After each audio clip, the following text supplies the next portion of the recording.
Good morning and welcome to the the Institute for Outcomes-Based Education. Excuse me, I got a little tongue-tied. We're so glad to have you today and thank you for attending with us. In today's workshop, we're going to look at, let me get here and get the slides moving. Program review based on a culture of evidence. One of the challenges we've had in the past decade and even a little bit prior is that the student has become a more conscious consumer, really wanting to dig into what the value is in the program of study that they're attending.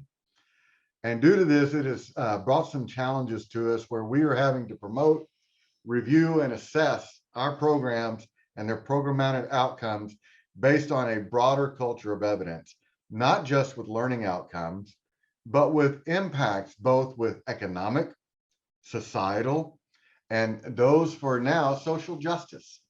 So in view of that, we are expanding how we look at our programs with a much broader lens.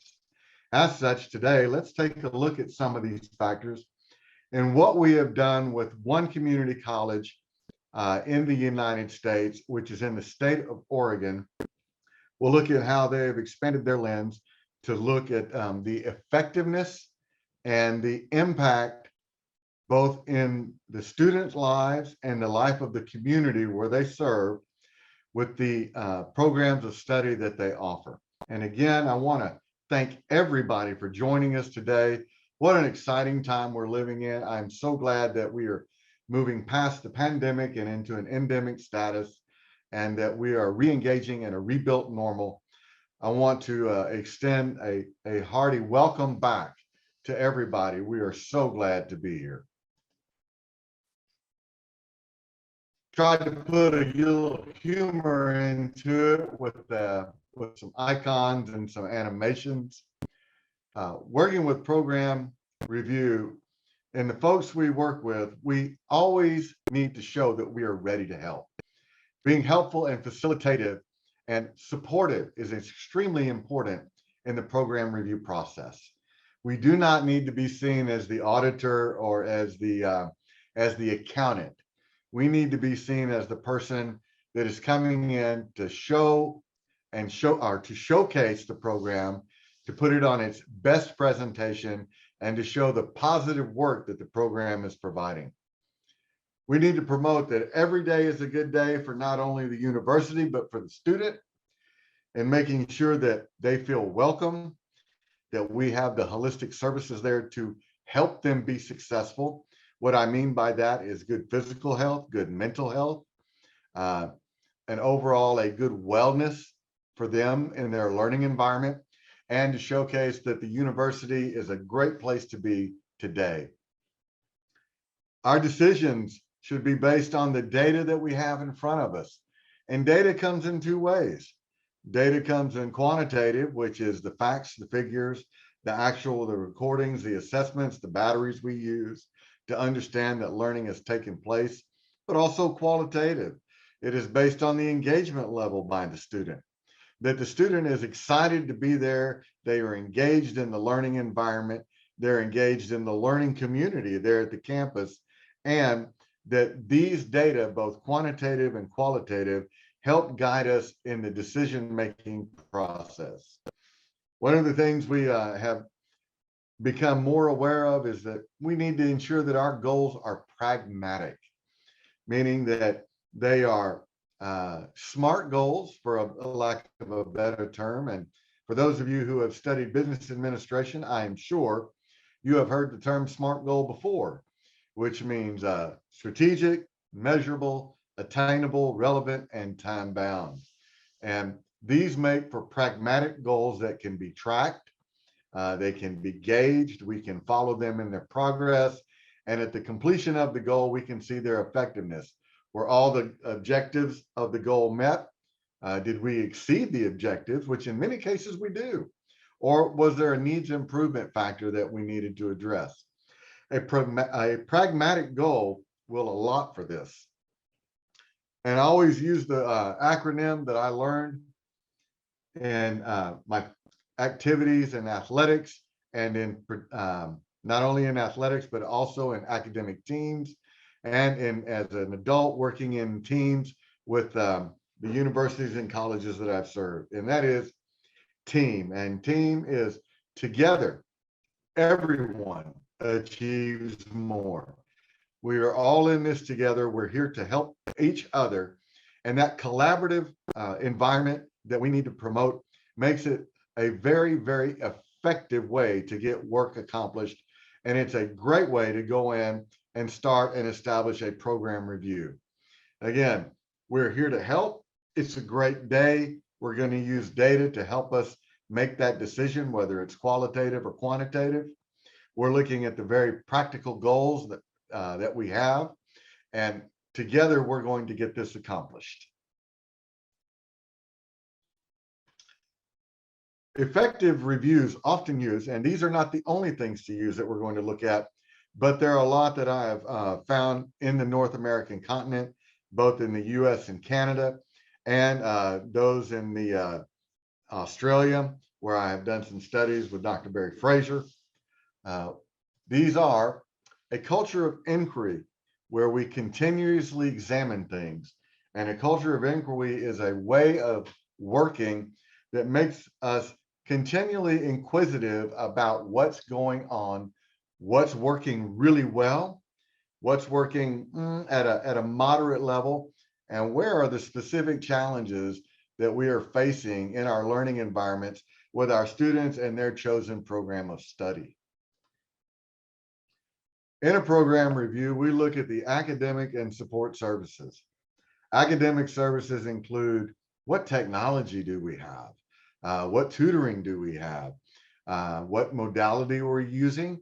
Is it simply a lecture? Is it a lecture lab? Is it a asynchronous online only? Is it a hybrid model? Are we looking at both online and in-person? Or is it just an in-person delivery? These support services to provide those types of learning environments are crucial in the successful learning environment and the successful program review process that we're looking at today. Another is interactions outside of the campus. The environment that is connected to the campus is extremely important. We are looking at how the community looks at the campus, how the community treats the campus students, the campus personnel, how the community is affected by the campus, and in turn, how the campus is doing the same thing, how we are engaging in the local community, how our programs of study bring in people which are interactive in the local community businesses, the local community events, and the local community operations. Both inside and outside the campus, interactions are extremely important from our university and college. Also, the college environment. When the student comes, are we providing an environment that is holistic? Are we engaging in student wellness? Are we engaging well in student learning? Are we engaging well in their interactivity with the industry so they can apply their knowledge in internships and not only in an internship, but in studies that may happen with research that is in partnership with the local industry? That college environment of the active learning is extremely important to the student now as they come in and they look at what they're going to gain by attending our university or our college. This provides for a sustainable growth. And what I mean by sustainable growth can be that which is tightened up. And what I mean by that, when we contain the growth so we can keep things on a positive manner. When we reach a program maximization, if we are capable of managing 50 students at a time in a program, we need to contain that growth because we may not be prepared to expand it.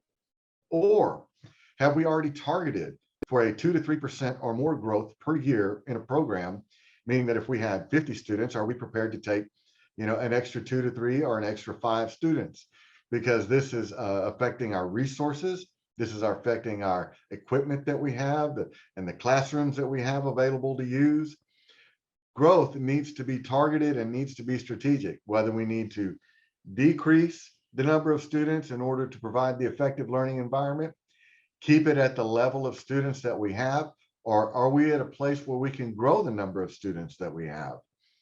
These are made through data-informed processes. And without the data-informed process, it will be very difficult for us to either maintain the program at its existent level or expand it. And let me give you a quick example. Well, I tell you what, we'll save that example for later on in the discussion. But a culture of inquiry allows for this and allows for these data-informed processes to help us achieve sustainable growth, looking at the services that we provide within our university and college, the interactions we have outside the campus, and the actual college environment. If we're looking at our academic and support services, many of us today have a very broad array of services that we use to holistically support our students as they move forward and complete their preferred program of study. In these, we look at progressive academics and their delivery. And what I mean by this, so let's look at some of these features. Our program inventory. When we're doing a program review, what's the inventory of programs we have? In other words, in our university, are we focused on mostly science and engineering? Are we focused on healthcare?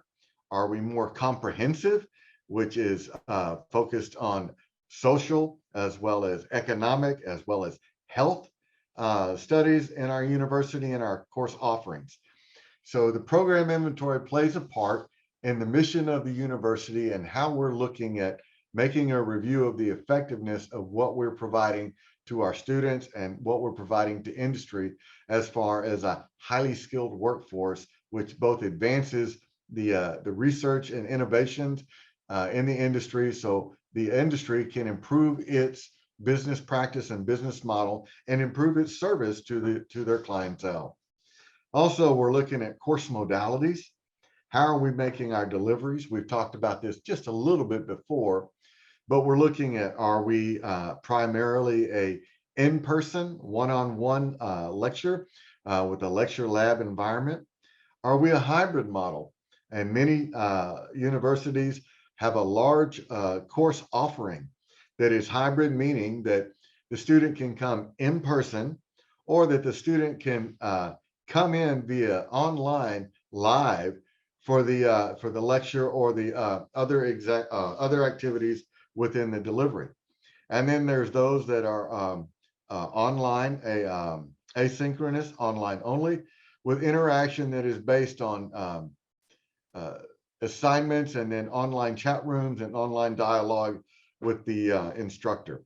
So our course modalities have changed, and we see post-pandemic, as we move into an endemic status and rebuild a rebuilt or reorganized normal, that hybrid is making a significant stand now among our course inventories as a means for students to go to college, meaning that they can come in person or they can log in for the live lecture or lab, depending on the needs of the instructional materials that the instructor has assigned.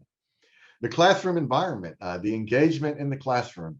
This means that the interaction with the student, whether at the modality of the class, we can look at it through a student questionnaire on teaching interaction, a QTI, which we'll look at later, but it looks at the environment from the student and their interaction with their professor. It also looks at the environment at the students engaging with other students. It looks at the environment as it is affected by the university and what the university provides in the classroom learning environment. These are done by multiple studies. There are many batteries out there to do it, but it is an essential component of the classroom environment. Also, we're looking at applying what you know. And what we mean by applying what you know is what is the real world application for what you are learning in today's classroom. Today's student, and I'll use those born at 2000, which we call Generation Z for some of us, who are now about anywhere the average age of 18 to 24. These students are very, very focused on the application of their knowledge base. So we must show them how to apply what they know and make it relevant to real time and real world application. Also, we need to provide guided pathways for the largest degree of student success that we could possibly have. What I mean by guided pathways is that there has been significant research done in North America, meaning Canada, the United States, and also in other countries as well within Europe and within Asia, on the importance of completing your first college level math class and your first college level language class, whether that be English or another language as the primary language. Those two, coupled with what we're calling a tier one for your science and your history or government or social application, is a guided pathway to success, meaning that those students who complete these 2 to 4 courses in their freshman year, the probability for them completing a program of study significantly increases. So we are promoting that, and if there is a guided pathway for their freshman year experience, that we look at that. If there is not, what is the advantage of implementing a guided pathway for our program of study within the inventory? And also, as more and more adult students enter back into the higher education environment to return as a graduate student, or perhaps they had to stop out during their primary studies but have come back to complete their 4-year degree, is there credit that we could provide them for their life experience? Meaning if they have been in, for example, the military, and have been in communications, or have been in the military and have been in the healthcare part of the military, is there experience that we could provide them, credit experience, for the work and experience they have had in their careers outside of higher education? This has become extremely important over the years for those older adults who have come in, who have been in the workforce for 5 to 10 years and are returning to the post-secondary learning environment, but would like to apply the experience for credit that they have gained while being out in the workforce.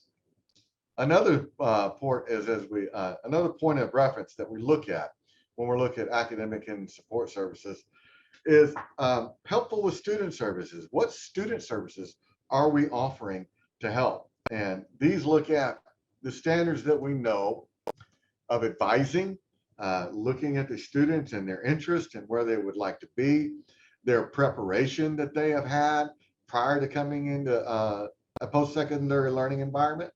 If they have been out of the classroom for a while, re-engaging them in the learning environment.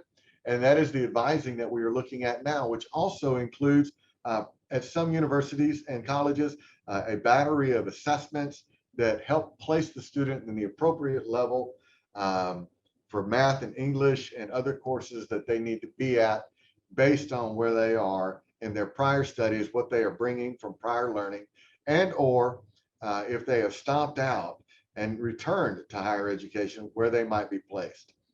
As the student goes through their program of study, continual counseling and touch points, having a footprint, whether it be in person or digital, with the student based on their progress, how they are doing, their overall experience with their learning environment, and understanding what that might mean for them, and help and know that they have support during this journey and that they are not alone.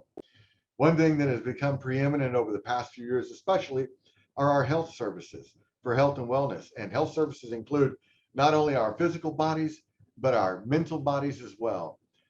Good wellness, good holistic wellness is an extreme importance right now as we move forward, moving into an endemic status, to make sure that we have the best in services available to our students to provide them a very strong, safe, healthy, and well environment for them to learn.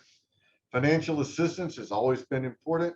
We're looking at scholarships, um, corporate assistance, because many corporations now provide assistance to their employees to return to college and university to extend their learning. Uh, that is more important as we move forward. And of course, some countries, including the United States, have loans for students that are subsidized by the government to provide them the assistance they need, and sometimes even grant awards that do not need to be paid back, that the student can use to pursue their program of study. Financial packaging has become more and more important as the cost of getting a post-secondary degree as a bachelor's, a graduate, or a doctoral has increased over the years just due to the cost of providing the service.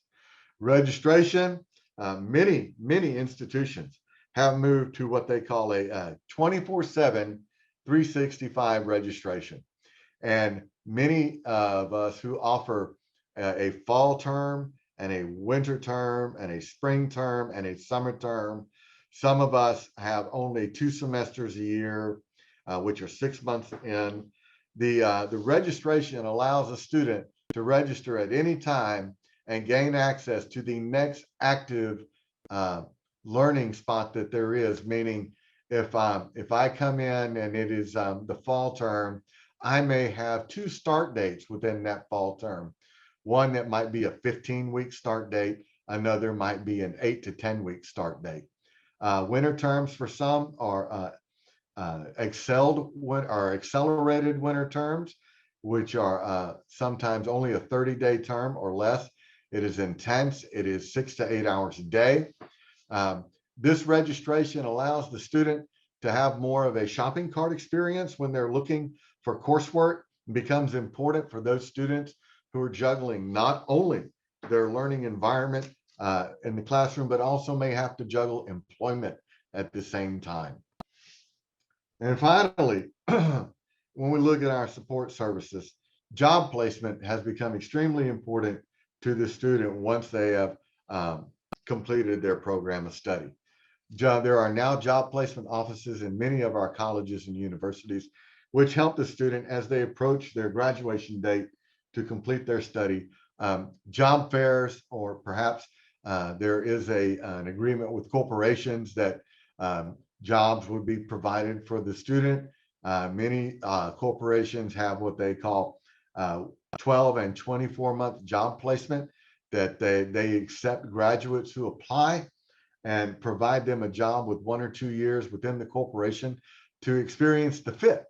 And the fit being successful, the employee then goes on to other areas within the company.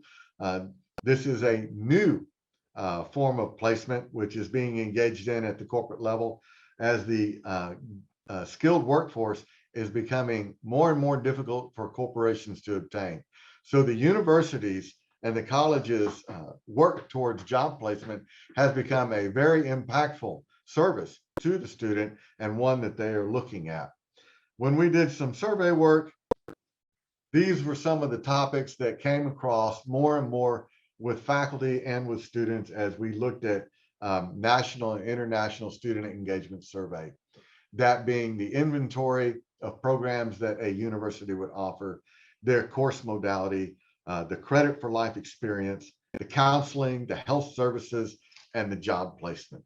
Again, these are not the only holistic supports that we would be looking at, but these are ones that we see recurring over and over again as we work in this area of program review. During the presentation, if you have a question, we will take a break here in a minute and answer some of them before we move on to the next session. I encourage you, if you have questions, to please put them in the chat room. Sometimes the audio is difficult to understand. Thank you so much. And also, in program review, we need to provide for and support campus interactions with a safe environment. And what I mean by a safe environment is we have those positive interactions outside of campus as students move in and outside the learning environment, whether they're living on campus with campus housing or whether they are living external to the campus and being a commuter. Many of the things that help this type of environment are community volunteer organizations, which focus on helping students achieve a good and well-rounded experience as they go to school. We have service work and study abroad programs for students which would like to interact. I know that many universities globally offer students the opportunity to partner with other institutions that may be in another country and go in and learn from them in credit environments. These work studies and these study abroad programs help significantly expand the students' interaction and their understanding of various cultures and the economics involved in industry based on their program of study and their discipline. One of the things that we want to make sure is that there's plenty of places for the student to engage socially, whether that be with eateries, shops, theaters, local shopping. The downtime is important for the student when they are studying to make sure that they have ample time to interact with their social groups for their overall health and wellness, so there can be a balance both of their study and their social life as well. And also the outside of campus, we have alumni organizations and honor organizations which reach out to students that help them understand how their program of study can be applied post graduation and while they're studying to areas of interest. Many of these include the alumni organizations which advance the field. I know of one like the Society for Women Engineers, SWE. They engage engineering female students to make sure that they have ample opportunity for not only work study, but study abroad, but also financial support. I mean, that's one. There are many, many organizations that help that, but those are for the positive interactions that may happen outside the campus. Also, the friendly college environment where we promote our college mission and vision. So there's no misunderstanding about why this university exists and our relationship with you as a student to achieve that mission and vision and how it's focused to better serve you. And we want to embrace employee and student diversity. We are a global society now. We have many students from all walks of life. We have many employees from all walks of life. We want to make sure that each employee and each student has a welcoming and friendly learning environment. And we want to embrace shared college values. We want to make sure that the values that we're promoting are embraced and engaged with and shared by the learning community. These provide for and support the campus for a safe and holistic learning environment. These are not the only things that we do, but they are some that we see recurring again and again as we move forward in the program review. Two that we have found that have played a large effect in a student engagement have been community volunteer organizations, which the students can participate in. And the student likes to know that they have shared values with the college. So again, these are not the only ones that we have, but these are ones that we see again and again as we look and research both here in North America, in Australia, and without the Asian communities where we have been following the research on learning environments and program review. I'll take a quick pause to get a sip of water here, as it's difficult to keep talking on and on. The Zoom environment has been a significant change for all of us over these past few years. At this time, I'd like to take a quick 60 seconds to look at, turn on my video. Yes, Ruby, I did not know my video was not on. Just one moment. Let me see if it's coming in. Just a second.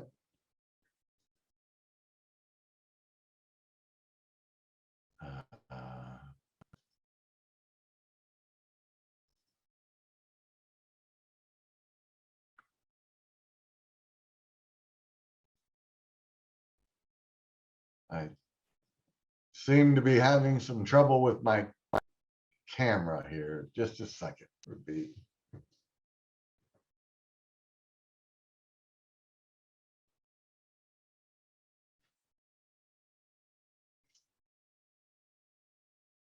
My video seems to be having some trouble. I will do my best to get that video going here in just a moment. Give me about 60 seconds.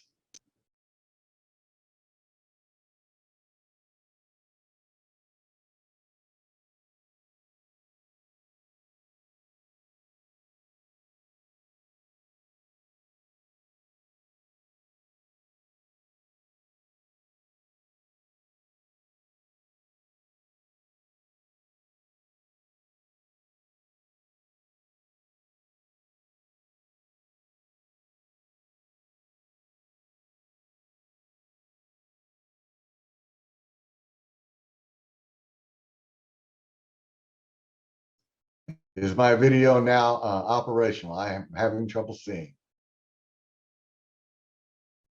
Okay, there we go. Thank you. All right, so there we are, camera fixed. So are there any questions at the moment before we move forward into the next portion of the presentation?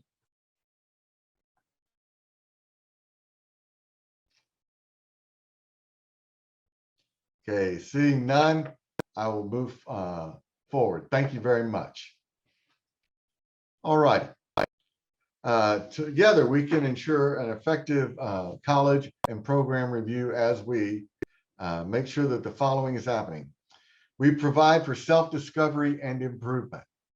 In the self-discovery and improvement, we look at the thought leadership that we are providing from our programs. And in thought leadership, we are looking at the strategy, the measurement, the content, and the demand that we have for the program. Also, we're looking at the processes, both front office and back office, that we are using to provide an excellent learning environment within our program.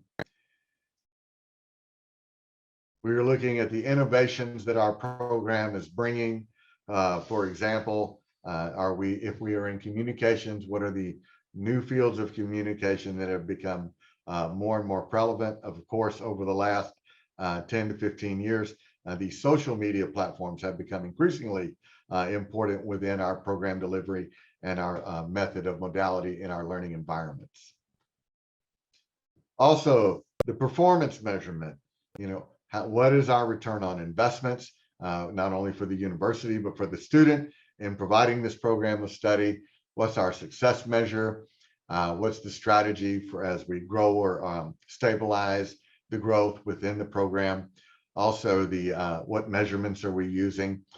This self-discovery and improvement is crucial as we move forward with program review, and also as we provide the extent of investigation into how successful the program is and what challenges it may be facing currently and what challenges it has overcome in the period of that the review is taking place.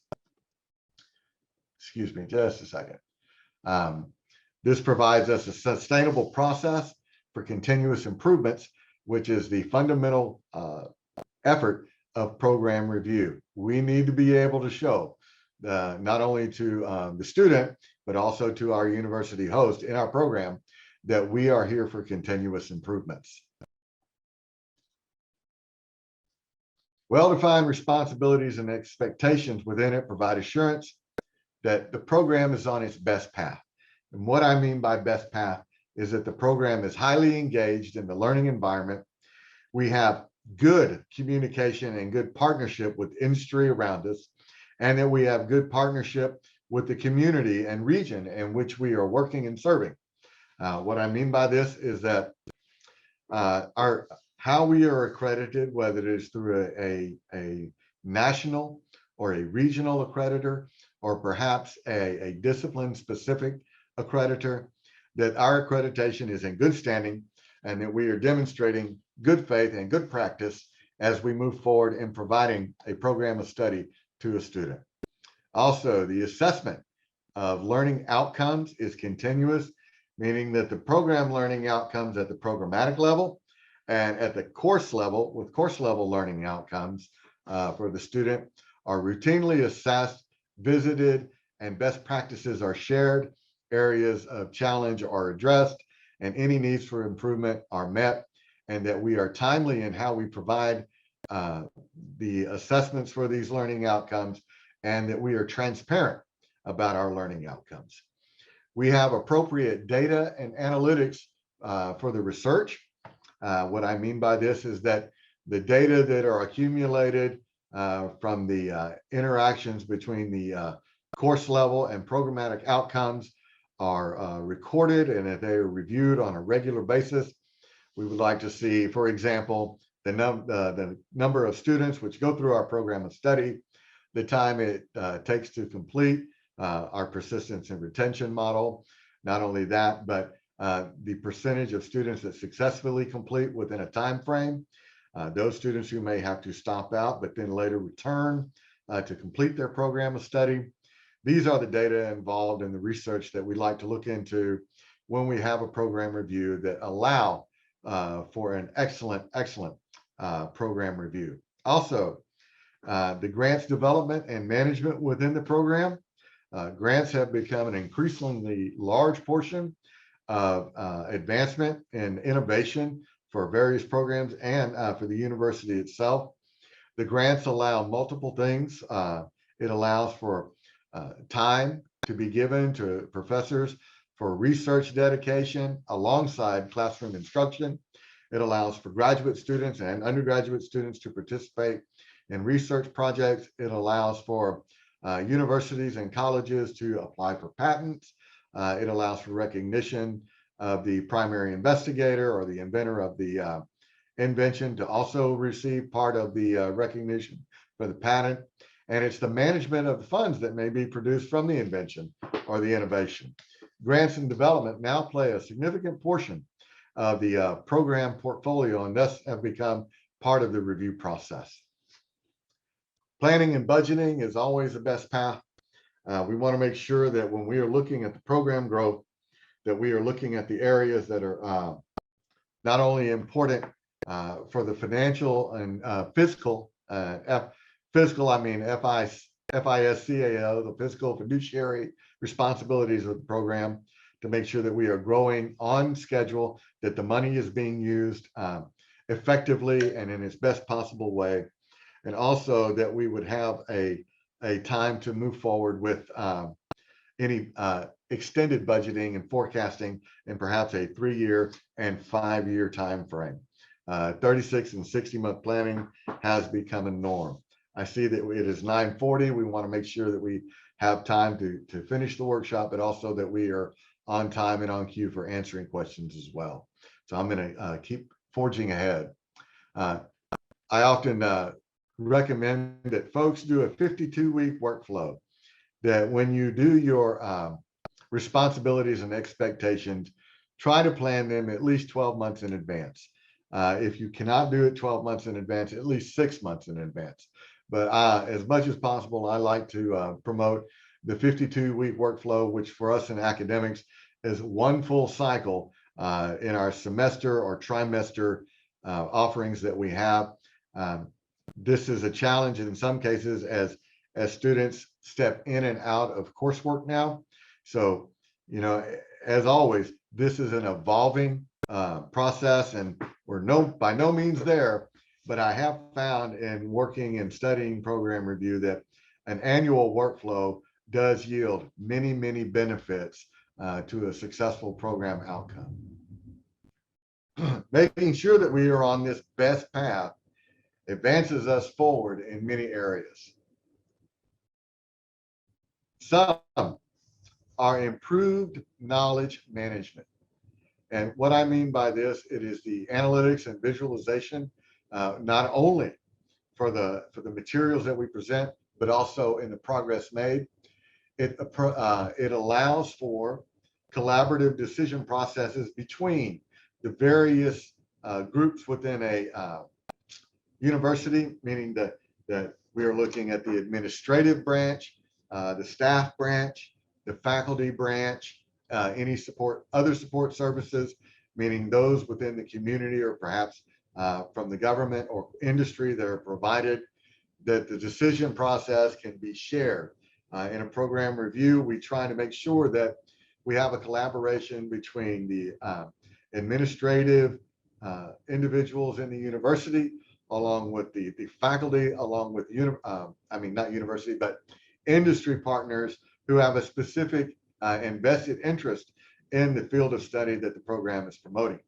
By this, I mean, if we are in computer science, it may be well that participants from local vendors and computer science and manufacturers are present to help provide input on where the industry is headed, so the program can make proper alignment to make sure that the students which come out are ready to engage the workforce and have highly relevant skills to provide their new employer. We want to make sure that there's a governance for what we're looking at, meaning that we are effective in both our governance of how we are looking at the data, our use of the data that have been provided for the program, and the safety and security of those data. So good governance is extremely important now as we have become more cyber-based in our not only how we manage our programs, how we deliver, but also in the interactions with the hybrid modalities that we now have. Also, the data narration. The data narration has become important as we look at the storytelling based on the university. The storytelling is how we are sharing the program with the constituents within the university, without the university, but specifically to our student.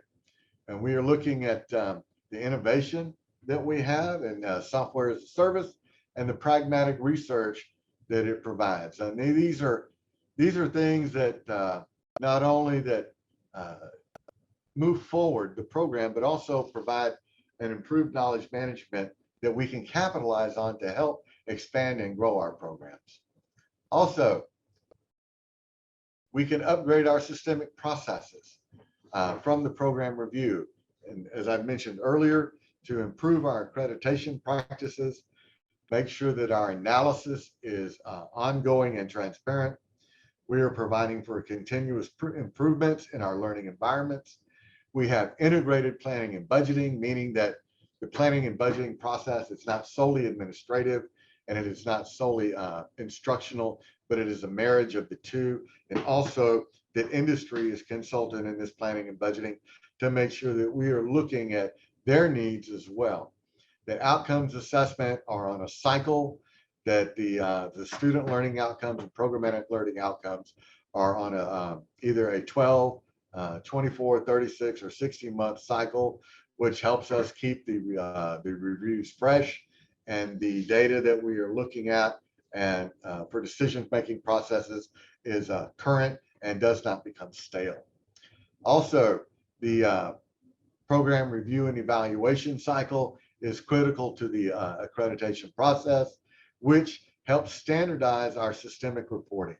This standardization allows the university to go in and look at their inventory of programs and effectively look at key performance and objective key results in a systemic format, which allows for good dialogue between the vested parties, not only at the administrative point of view, the instructional point of view, industry point of view, and also the local community, because they will want to be a part of this process as well. So our best path forward, make sure that we are meeting an improved knowledge management and that we are able to upgrade our systemic processes. The program review also, we're going to move more into a case study here. That's why you see the lane titans up there. Provide for and support data-informed processes. What I mean by that is actually using data both within the system and without the system to guide the program review process in areas of challenge and areas of need, and to meet the mission and vision of the university and college. How we do that, let's take a dive into this. I'm going to take a quick moment here for a sip of something. uh, keep the voice fresh.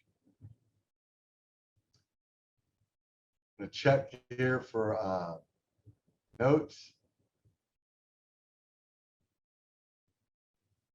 chat. Okay, I don't see any new questions in the chat, so we'll keep moving forward. We dive into the data, and we call it a data lake because we're essentially swimming in the data, so to speak, for all our processes in our institution, our community, and our state, and this specific case that we were working on with a specific community college. Part of that was, and this is desensitized data, so it's free to use. We were looking at a data set for a 4-year stretch. We are now engaging in a post-pandemic and gathering the data for the next 4-year review. But at this point in time, we were looking at the attainment of credits by those who were full-time students, those who were part-time students, and those who were taking non-credit courses for skills or certification within industry standards. We look in this tree graph, the disparities or the similarities between the credit and non-credit attainment to see how we were accomplishing the mission in providing an effective learning environment for the college community. And these were the credit hours offered. And looking at it, we see a fairly even distribution over the over the 4-year study. Looking at the environment, we see that the non-credit was fairly stable. For the years, they had experienced a little bit of a decline, but not too significant. Full-time credit was pretty stable from year to year, as was credit for part-time. This meaning that their programmatic delivery of credit hours was consistently meeting the needs for students who were full-time, part-time, or those who were engaging in non-credit studies each year. Oh, that did not go as planned. Just a moment.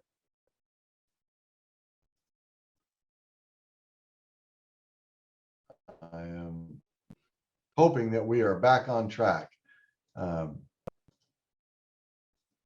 Ruby, are we still seeing the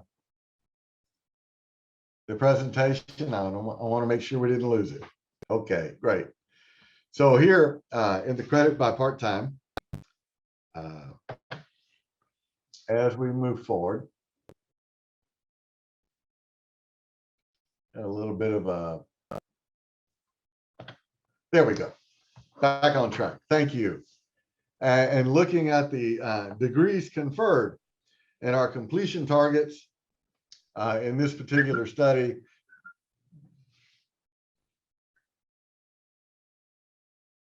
Okay. We see that the college was by degree attainment and by the number of degrees, their general studies were having a significant impact. Their transfer, meaning this was a particular feeder college moving from the 2-year level to a 4-year level, students who were making a transfer into the state of Oregon, those who were completing a 2-year program for an applied science, or perhaps had a pathway for a certificate of completion or other technical certification that might have been less than 2 years. This provided the program the view of how they were successful in a period of time, and the number of, just a minute, let me, I'm gonna have to close one of the screens here. Okay, the number and level. So what we are looking at here is, you know, what was our 3-year graduation rates, the career tech, prior college, who's coming and what completion type are we experiencing. This allows for a focus on the programmatic inventory and the program of studies that the university is offering. Make sure that I get back up here. And okay, once we were looking at not only the type of semester credit hours we were offering, we were all then we looked at the time to completion of those particular items for the program. We then began to look at the societal impact that there was. And one of the things that we were looking at was the income, the standard of living for people within the community and service region in the state of Oregon. We found that in the immediate area, the average household income was $49,000 US for the region. The challenge is that even with that income in US dollars, there was an increasing. We were almost at 22% poverty rate in the area, meaning that 1 of 5 people who were living in the service region where this college was were living at a poverty level, which is when 20% of your community is in poverty, we have a challenge in front of us to raise the level of education so we can provide a highly skilled workforce and gainful employment for those folks who are living where we are and where we are supposed to serve. So looking at some of the data at a living wage, we know that if you were one adult and you were living single with no children, you could live on a median income less than $49,000. However, if you were an adult and you had children in the home, you are a provider, then the income necessary for children was $55,000 to $68,000 US dollars. And this was for 1 children or 2 children in the household. You can see if you had 3 children, the expense. So for a single adult with children in the home, you needed to make more than the median income of $49,000. This is a significant challenge if in that area you did not have a post-secondary education. Also, if there were 2 adults in the home and just 1 was working, you could get by without children in the home, unless just slightly less than the median income. However, with the addition of 1 to 2 children, there are some, if 1 of the adults was working in the home and able to care for the children, and 1 was working outside the home, making 1 working in gainful employment, the necessary income would become $52,000 to $58,000 respectively in US dollars. The real challenge came in where we had adults living in a home where both were working and there were children in the home. This comes at if 2 adults are in a home and both are working, the living wage that needs to be brought in US dollars annually is $61,000 to $74,000.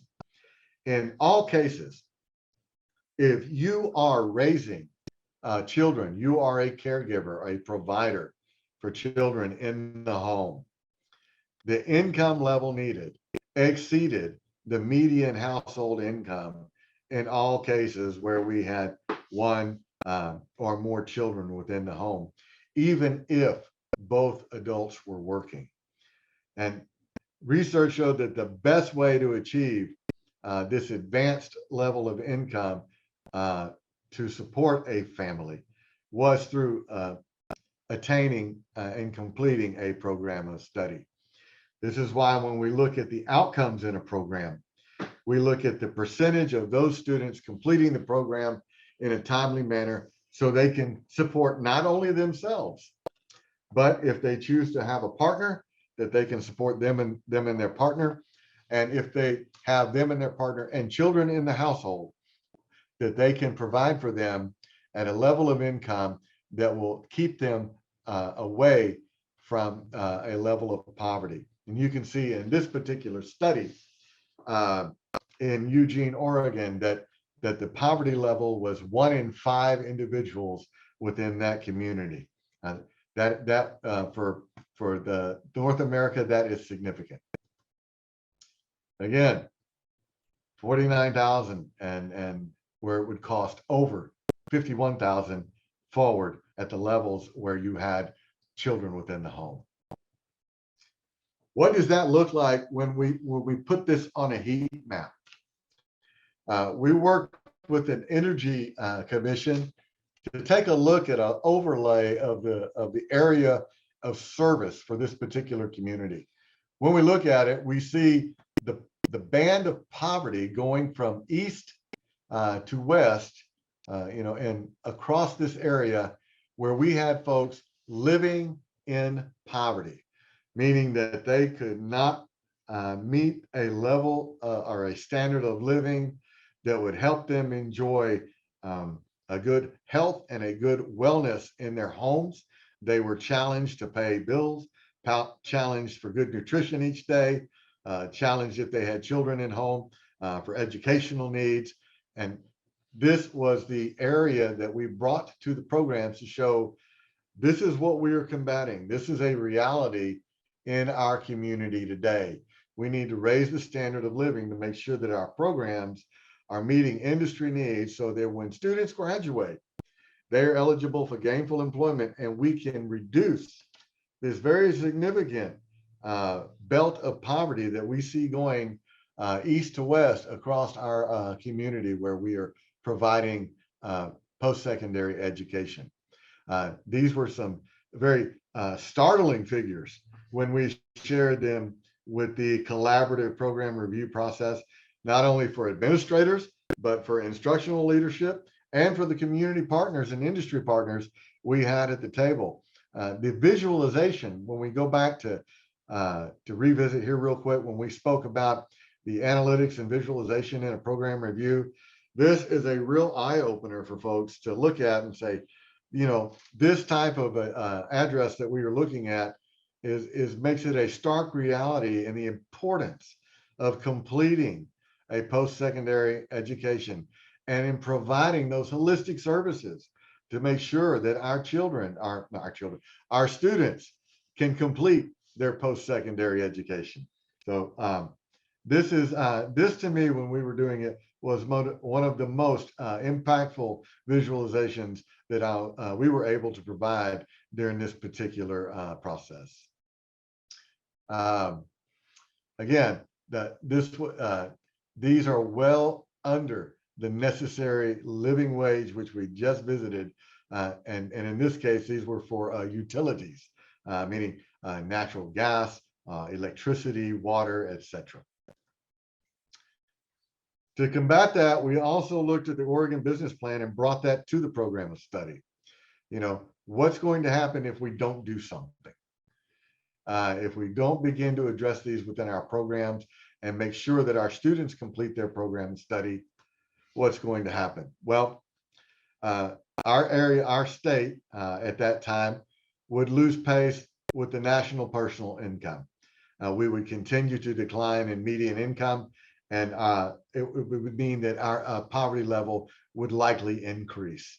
There would be fewer services for Oregonians in the state, meaning that if the tax base isn't appropriate for the level of public service, then many public services would be reduced and or perhaps be canceled. Also, there would be job losses.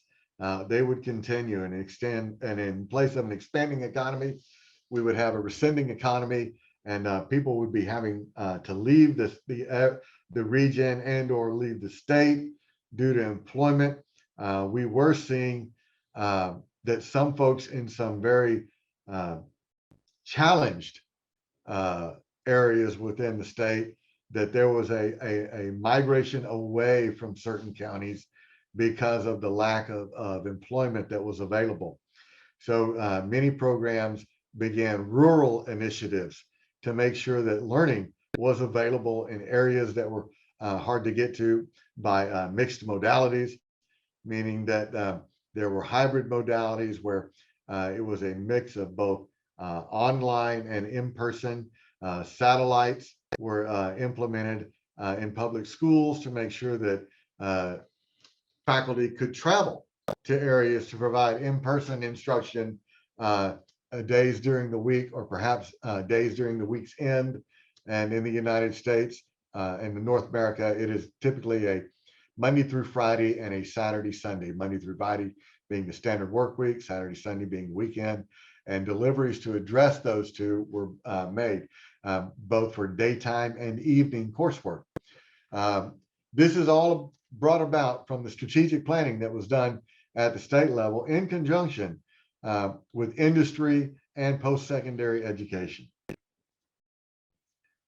The solution which came about from this, which we were all engaged in and became part of the program review, was to grow jobs and incomes through higher education.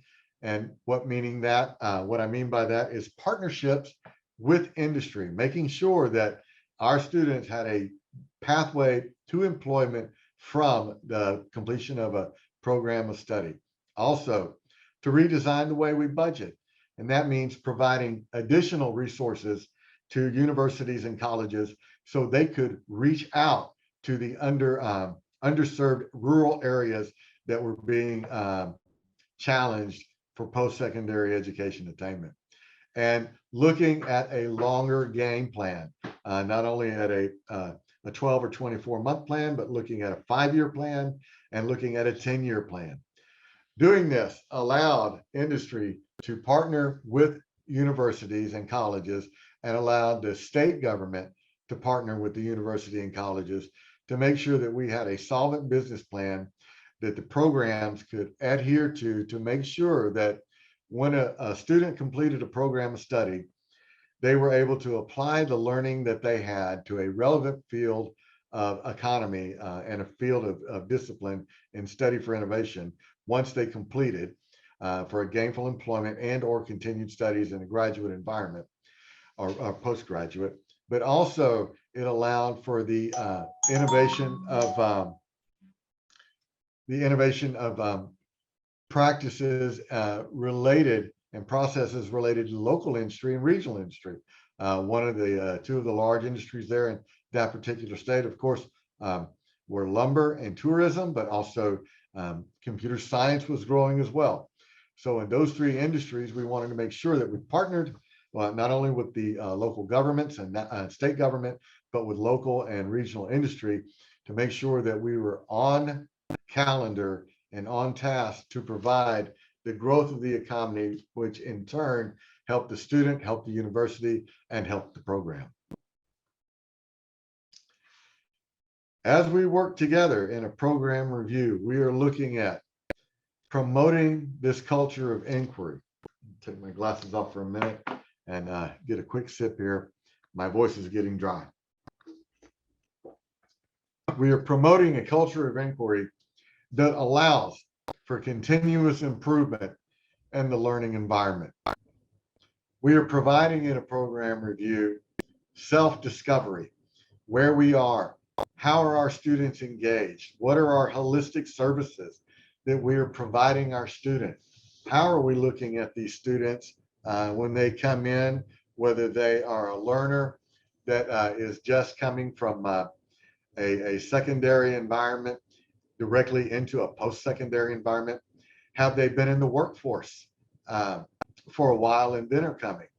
Did they come into the learning environment as a student, but have to stop out to work and are returning now to complete their program of study?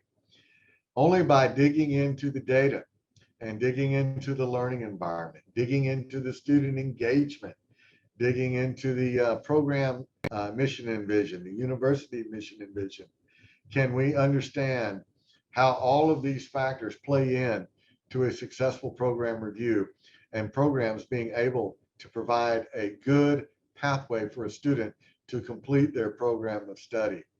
Without this self-discovery and without engaging in self-discovery, it becomes very difficult for those delivering instruction and those for managing the resources necessary for that instruction to effectively and strategically plan and provide an effective learning environment that will be impactful, not only for the student, but also for the industry at large once the student completes the program of study. It is mission critical that we continuously improve and that we continuously provide for self-discovery and improvement in that course of that culture of inquiry. And the third point I want to make here is that by doing these things, we make for data-informed decision processes. Today, now more than ever, it is crucial that we have data-informed decision processes. This decision making can be based off of quantitative data, data that we have gotten from resources within the university, such as credit hour attainment, degree completion, what hours of the day are we offering the program, how are students getting their semester credit hours, are we seeing a sustainable platform on offering those semester credit hours, are we seeing dips and dives, or are we growing too fast, and are we expending our resources too quickly? These are questions that we need to answer that can only be made through the data. They are also qualitative by looking at student engagement survey, both inside and outside the classroom. Teacher interaction from the student is mission critical now, as we have both in-person and hybrid learning environments. The distance education environment continues to grow, and we are still evolving how we measure online only and hybrid in learning environments. And again, hybrid, I mean those environments which are both in person and online, meaning that I can go to class if I choose to be in person, or I can log in for the live class session if I so choose. And again, for those that are asynchronous, which are online and are given time frames for interaction, and interaction is digital between the instructor, classmates, and the student.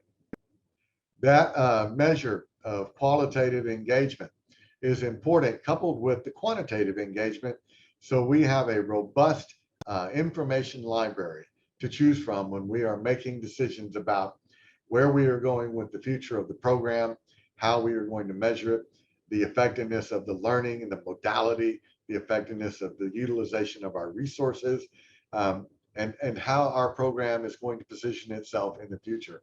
Meaning, do we need to sustain the current level we are at? Let's use a small example. Say a program that is training nurses can accommodate two cohorts of 50 students each. And in a given year, we can have for example, a year one cohort, and then we can move forward in that same year with the year two cohort. But that's the maximum that our program can provide. Industry may come in and say, we need more nurses than you're providing.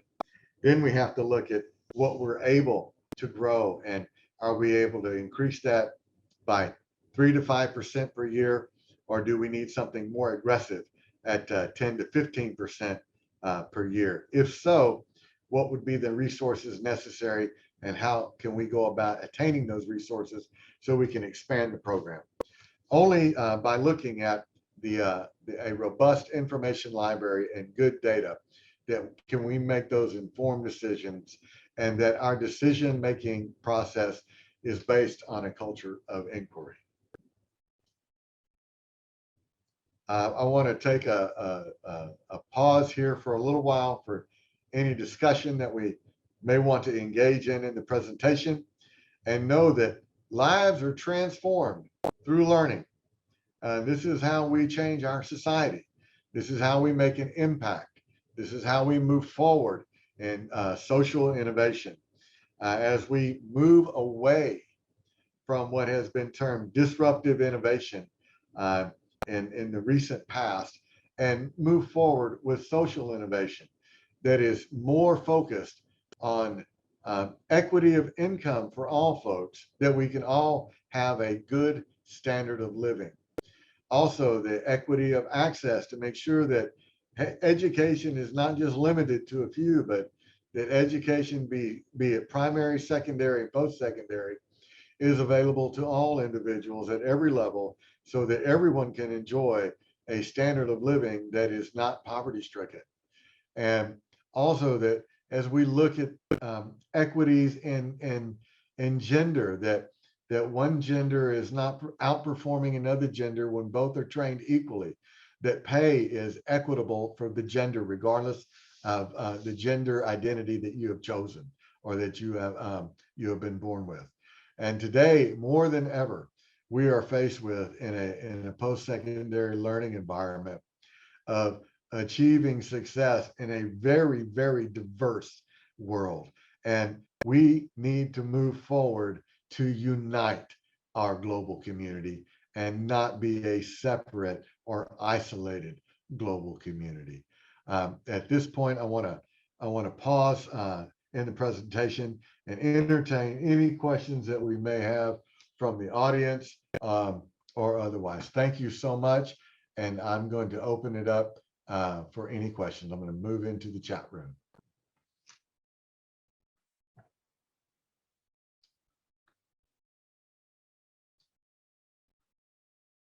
Ruby, do we have any questions from the participants? No, sir. Okay. I'm going to take a quick 2-minute pause before I return. I'm going to switch sets of slides to work on the closing portion. So I will return in just a moment. Yes, sir. Yes, sir. Yes, sir. Yes, sir. Yes, sir.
Okay, welcome back.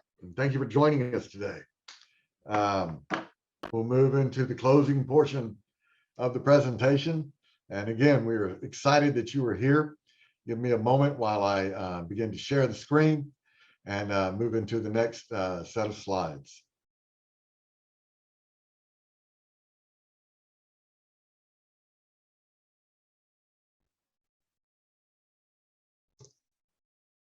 Ruby, are we seeing the slide presentation?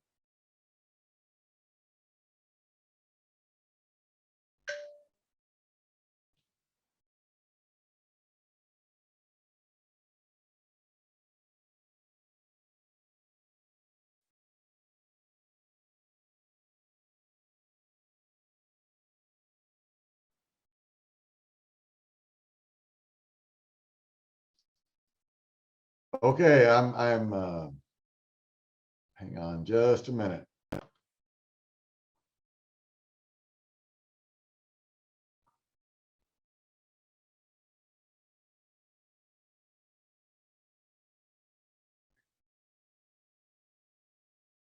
Okay, so moving forward, I see that we're back online. If you missed the introduction, I'm Richard Plott. I work to facilitate change through effective and impactful learning. I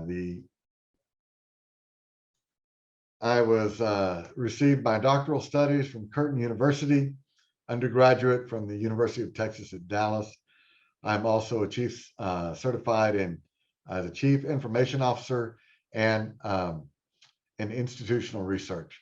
I've been 26 years in education, with 16 of these years being in institutional effectiveness research and technology. So thank you again for joining us. I want to make sure that we are making good progress and stay within our time frame today.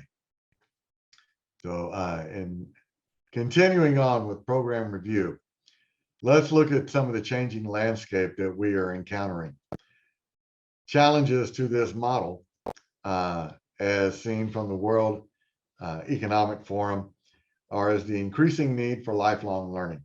Our programs need to position our students towards being a lifelong learner, meaning that the footprint that we leave in their lives is significant enough for them to understand that learning does not stop once you complete your program and study, but you continue to learn, whether that is in industry or whether it is in partnership with the university for continuation of skill building as innovations come across in our technologies, but that learning becomes embedded as a part of your culture and your lifetime, which industry has seen an extreme need for.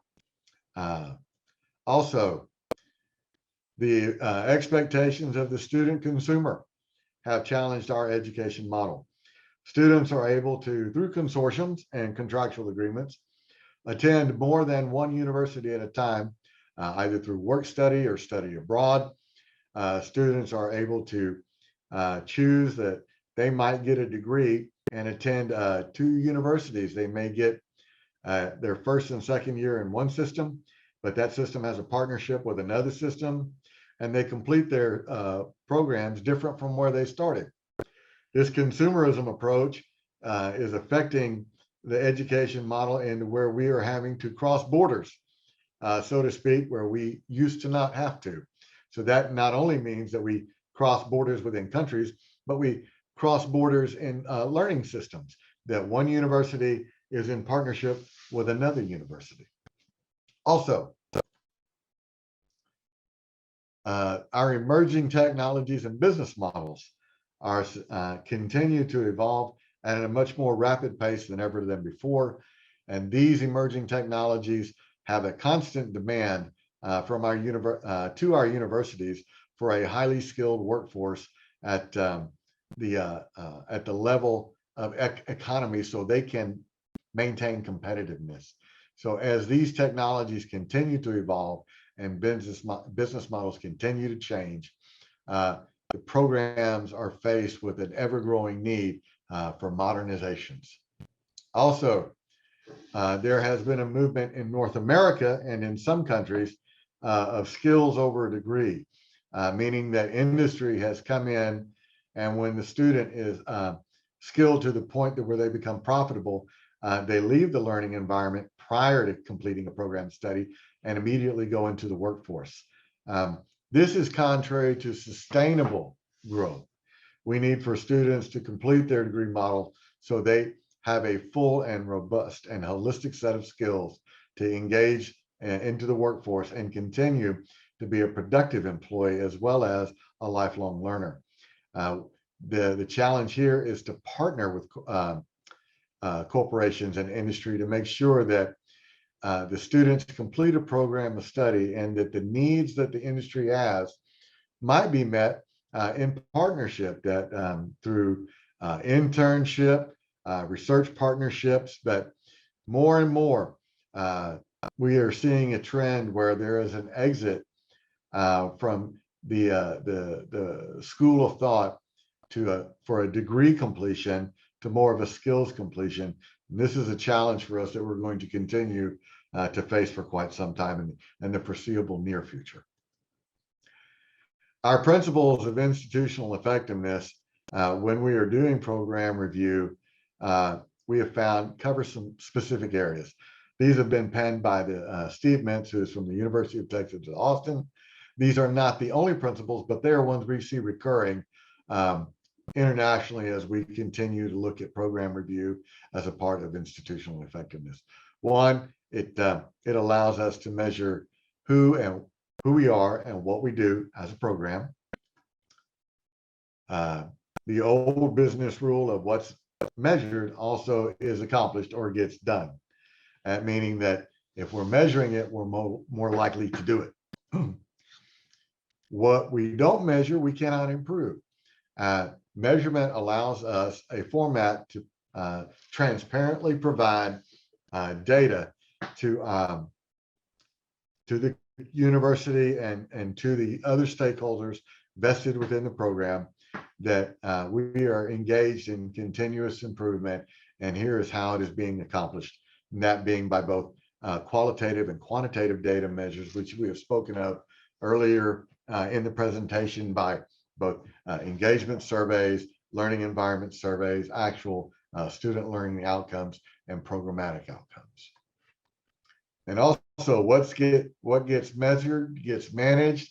My take on that is if you're measuring it, it's going to get managed, and managed means with resources, meaning with technology, space, funds, whether they be in whatever currency that the university is using where it's located. These are important principles of institutional effectiveness. They are applied directly to a program review. This program review process might not be based solely on these four, but more times than not, we see these four principles as a part of a program review. The program outcome attainment, a few of the core programmatic outcomes we are looking for are student learning, meaning are the learning outcomes readily transparent? Do we see that learning has taken place? Are we able to measure that learning? And if so, what are the successes we have, and what are the challenges that we're facing with the content and the increase in knowledge for the student from the student learning that we have been measuring? Also, is there an advancement of knowledge and research? What I mean by that, are we advancing the field of study, and are we engaged in research which will advance the field of study? This has become a large portion of the university tier 1 and aspiring universities for research in their program review. It is grant applications have become a large part of this. We will talk about that in just a moment. And then lastly, we see gainful employment as one of the programmatic outcomes we're looking for in program review.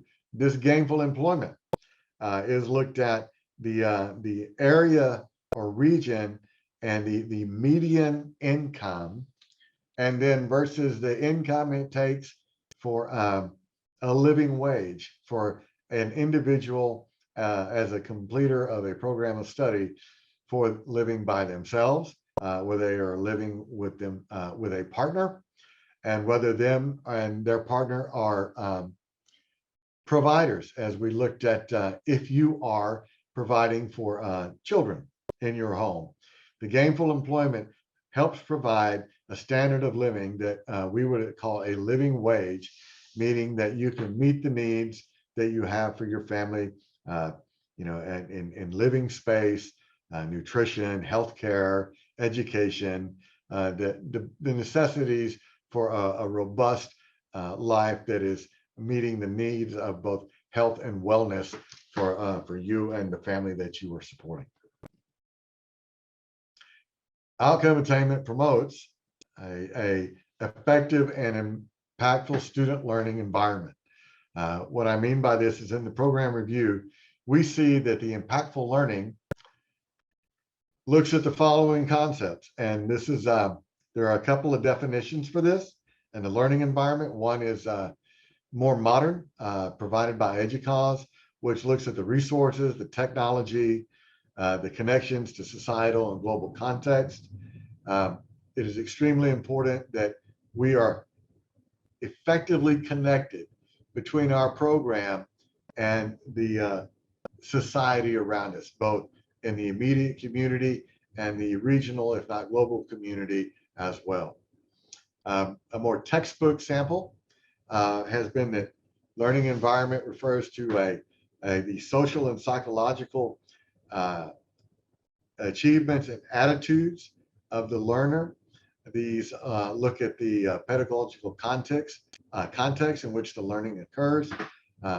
This has been one of the leaders is both Kenneth Tobin and Barry Fraser. This is a environment from some studies done by Barry Fraser. I'll make sure that the slides that mention these, there's a material slide as well, that you could look at some of these references at your leisure. Effective and impactful learning environments show that they continuously improve learning outcomes. What I mean by this is that the student learning outcomes are constantly revisited on a cyclical basis to show that we are providing improvement in student learning outcome attainment, both at the individual level and at the programmatic level. Also, that we are advancing student understanding in the field of study.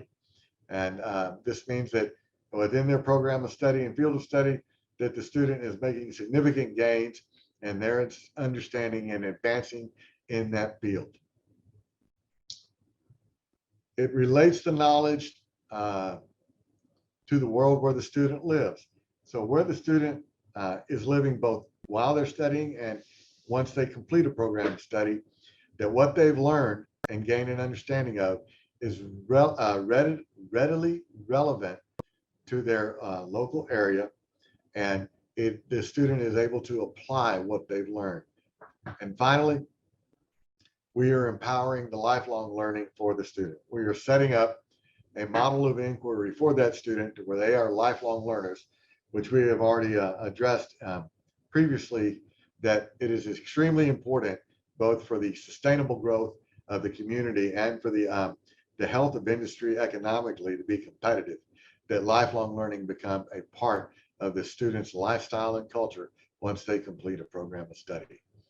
You know, as we do program review, these effective and impactful learning environments show that we care. This is the best way with the research that we have seen to show students that we as a university care about their learning, care about them when they leave the university, and we care about the community we live in, both imminently or immediately, regionally, and globally. We are here to make a societal innovation where we have a very positive and effective impact in the world in which we live. If you're measuring a learning environment, here are a few resources you could use. Just quickly, we now look at through various methods the teacher and student interaction. We look at the learning environment as students construct their learning. We look at also the distance learning, whether that distance learning be asynchronous and distance only, or a hybrid format, which is both in person and online. And what I mean by that is that a student can attend a course in person for a classroom, or they can tune in live online to participate in the classroom. These evolving learning environments that are using distance education will continue to be a part of the higher education model for quite the foreseeable future. And this will continue to evolve in how we assess. Again, these are not the only instruments. They are just a few to help guide us into a deeper dive into what it might be like to measure the learning environment from a student engagement standpoint. Outcome attainment also promotes growth in the field of study. As I mentioned, the grants become a more significant part here in the United States. I'm a significant part of university life, let me put it that way.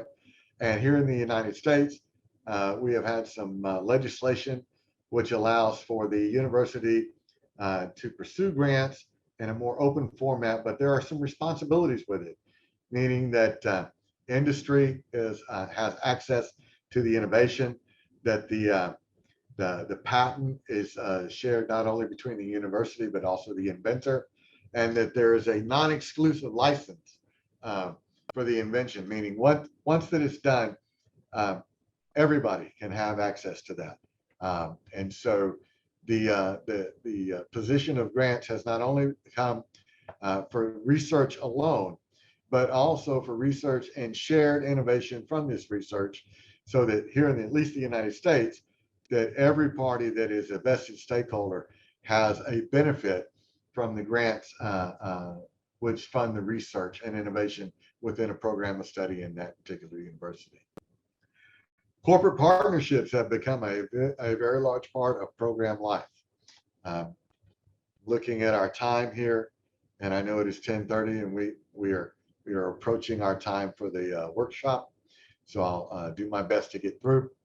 The corporate partnerships, they allow for many things. One is that the corporations have a very large pocketbook for research.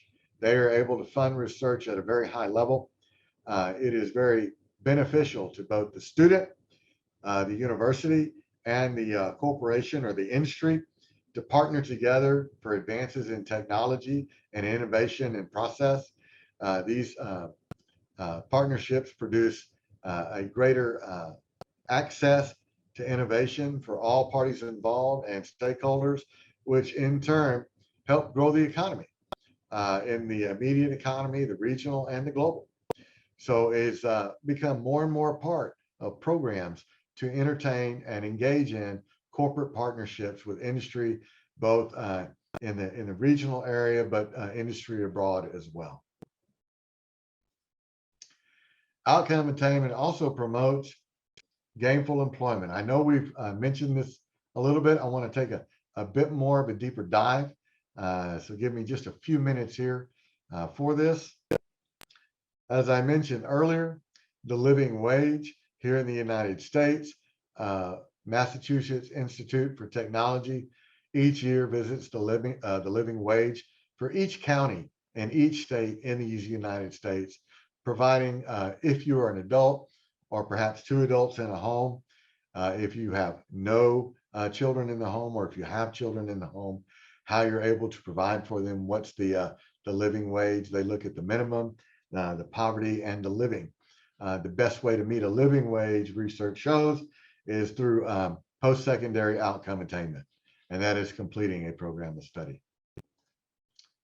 Gainful employment from the NACE, the National Association of Colleges and Employers here in these United States, shows us that the entry level in US dollars for those completing a program of study in some fields is $50,000 to as much as $70,000 in others. This in many cases exceeds the minimum living wage to raise a family or to have a lifestyle as a single adult, an adult with a partner, or in case of you and your partner living together and providing for children. So again, gainful employment has become a significant factor in how we look at the effectiveness of our program in a program review. And completing a program of study provides a lifetime of value. This is part of that student consumer model. We were looking at the extended value for a student in completing a program of study. Here in America, we looked at the Social Security Administration for the US government, and the estimated lifetime earnings in your program of study. Let me put my glasses on here just a moment. And if you did not achieve a high school education, meaning a K-12 education in the United States, your income over a lifetime would be about a little over $1.1 million. If you completed a bachelor's degree, that is almost double to 2.1 million to 2.2 million. If you completed a graduate degree, that is more than double, less than a high school at 2.6 million, and over 1 million more from individuals who completed only a K-12 or high school graduation. Now, there are some gender equities which we are facing, which we are addressing now, and that there is a differentiation between men and women in the United States that complete high school and college. And that is a challenge for us that we are working on. It is not foreseeable that we're going to remove that barrier today, but we are gaining ground on that barrier and hope to achieve a balance and an equity as soon as possible, so we can make sure that when you attain a program study and complete it, that your ability to earn income is equitable, be you a male or female, or in this case, the study looked at men and women. The effective and sustainable change, again, folks, this is a marathon. In our program review, we look at it over time. It's not a sprint. While there are some short-term gains made in a program review, by far and large, the effective and consistent and transparent long-term review of a program provides the sustainable change, not only for the university, but for the student and for the industry partners and community partners that are part of the vested stakeholders in what we do in higher education.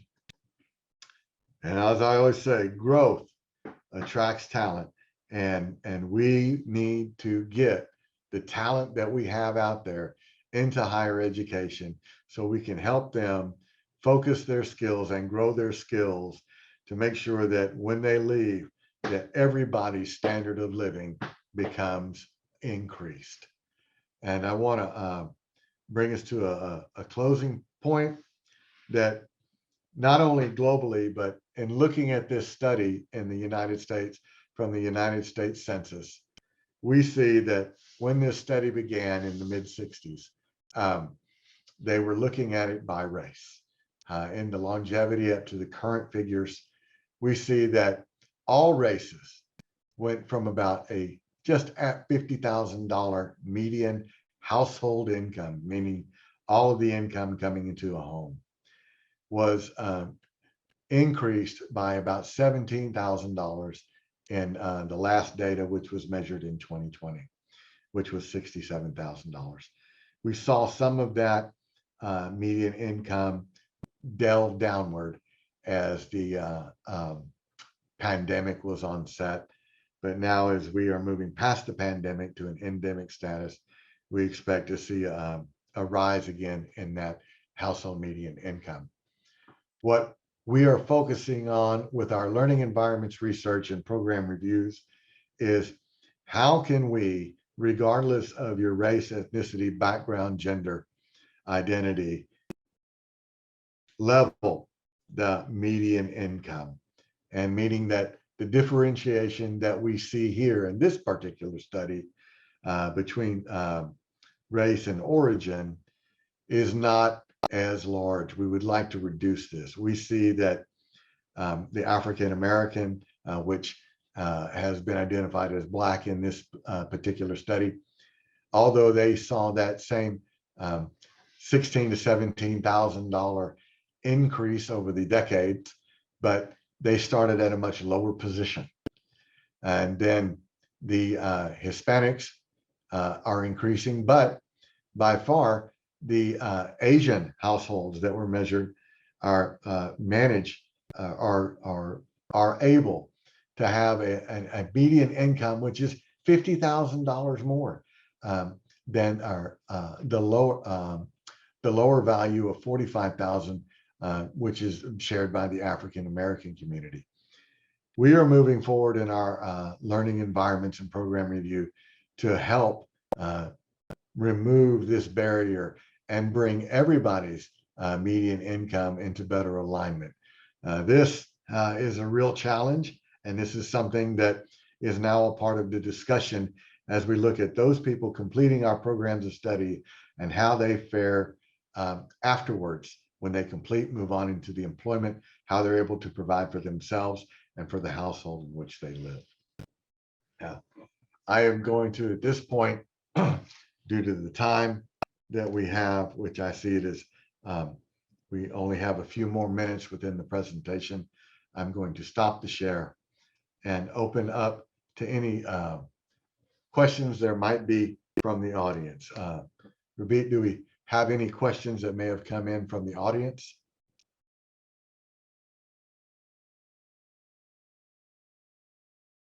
No questions from audience, sir. No questions. Okay, well, I would like to again thank the Institute for Outcomes-Based Education with the ability to provide a presentation workshop today. I also thank them for having this international conference. From what I've been able to see, we have some 32,000 participants signed up for this conference, and we have over 270 presenters. That is just outstanding. Thank you again for the ability to and the opportunity to become and present at this particular conference.